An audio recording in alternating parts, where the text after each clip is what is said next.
همه دلخوشی زندگیم تویی، نازنین من میخوای کجا بری؟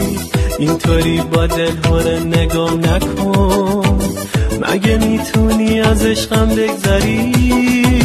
دارم از دل هره دیوونه میشم، چرا چیزی نمیگی قشنگ من؟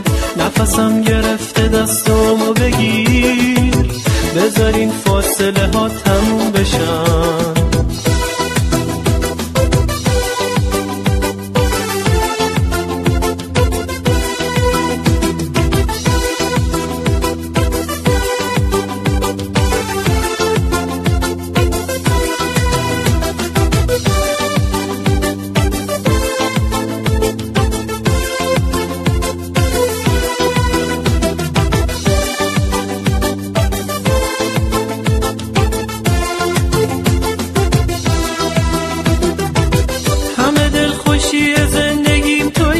به خودت قسم که بی تو میمیرم، ابر گریه تو چشام حلقه زده، نمیتونم دیگه آروم بگیرم.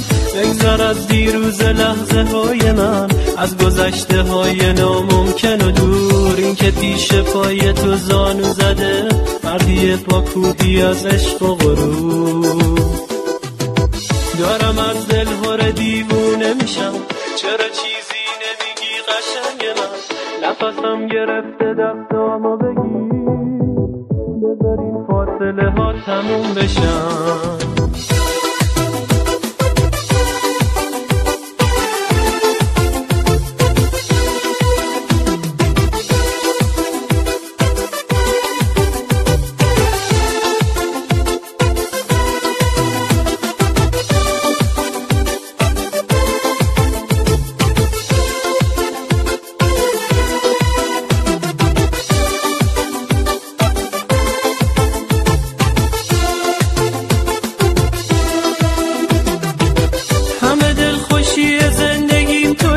به خودت قسم که بی تو میمیرم، ابر گریه تو چشام حلقه زده، نمیتونم دیگه آروم بگیرم.